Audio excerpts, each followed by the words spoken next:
बिस्मिल्लाहिर्रहमानिर्रहीम।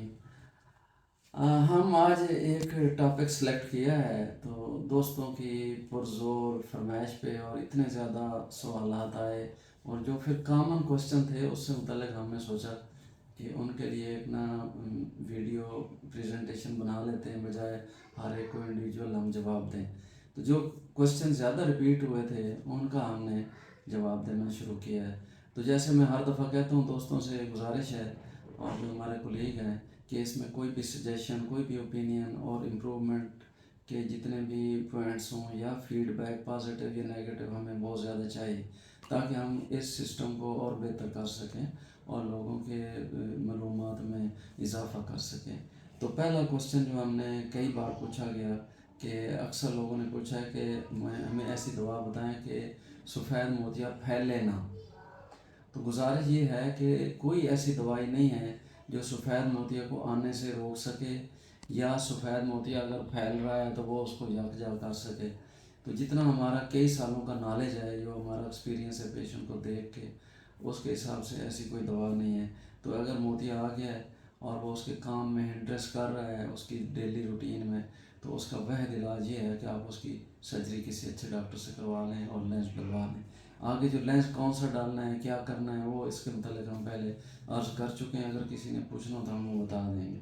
Next question है कि आँख में एलर्जी हो गई है। अगर तो ये क्वेश्चन ये खुद ब खुद एक जवाब है कि एलर्जी एक डिज़ीज़ है कि जो डॉक्टर या ऑप्थेल्मोलॉजिस्ट जाके उसको डायग्नोज करता है कि ये वाकई एलर्जी का पेशेंट है।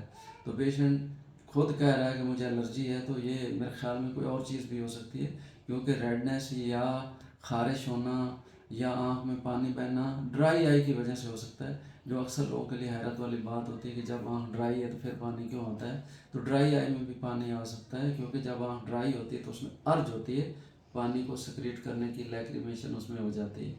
हाँ, अलबत्ता इचिंग है और उसको मलने को दिल करता है। जैसे एक ख़तून है हमारी बहन, उसने बड़ा अच्छा पूछा कि आँख में ख़ारिश भी होती है और जब मैं उसको मलती हूँ तो एक तार सी आती है। तो ये टिपिकल अलामत है एलर्जी की। एक तो एलर्जी इस तरह से होती है कि ख़ारिश होती है, मलने को दिल करता है, अब जब मल के हटते हैं तो एक तार सी आती है और दोनों आँखों में होती है। लेकिन इचिंग किसी और वजह से भी हो सकती है। अगर इस तरह की अलामत हों तो वाकई ही वो एलर्जी होती है, और इसकी दवाई ये होती है कि हम उसको एलर्जी को अवॉइड करना, एलर्जी की ऐसी दवाई देना जैसे दवाई का नुकसान ना हो, एलर्जी ठीक हो जाए, इस तरह की दवाई सजेस्ट करनी है। वो हमने अपने यूट्यूब चैनल पर डाली हुई है एलर्जी की दवाई। अगर वाकई पेशेंट समझ जाए कि ये मुझे एलर्जी ही है तो वो 2 दवाइयाँ हम देते हैं। लेकिन बार बार डॉक्टर को दिखाना ज़रूरी है कि एलर्जी की वजह से नुकसान ना हो आँख को, और एलर्जी की दवाई की वजह से आँख को नुकसान ना हो, क्योंकि उससे भी नुकसान हो सकता है। तो नेक्स्ट क्वेश्चन है, पानी बह रहा है जी। अब पानी बह रहा है, एक आँख में बह रहा है, दोनों में बह रहा है, उसका नेज़ोलैक्रिमल डक्ट जो है या पंक्टा क्लूड है उसका और इलाज है। अगर उसमें आँख में कोई तकलीफ़ है, एलर्जी है, इन्फेक्शन है, या कोई चीज़ पड़ गई है, फॉरेन बॉडी पड़ गई, तो उसका और इलाज है।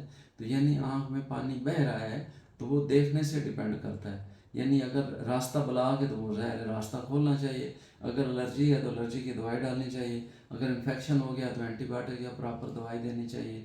अल्सर हो गया तो उसकी दवाई देनी चाहिए। तो ये देखने के बाद आइडिया होता है। हाँ, अलबत्ता किसी डॉक्टर को दिखा लिया और उसने डायग्नोज कर लिया है कि ये इसकी वजह है पानी बहने की, तो फिर उसका इलाज हो सकता है। तो ये चंद सवाल थे। Thank you so much. और हमारा यूट्यूब चैनल है, उसके ऊपर ये चीज़ें मौजूद हैं। डॉक्टर इजाज़ जवेद लाख के नाम से चैनल है। आप उसको सब्सक्राइब भी करें और देखें भी और दोस्तों को भी बताएं, ताकि आपकी मालूमात में हमारी तरफ से हमारी जो थोड़ी सी एफर्ट है फ़ायदा हो जाए। Thank you so much, most welcome. अस्सलाम वालेकुम।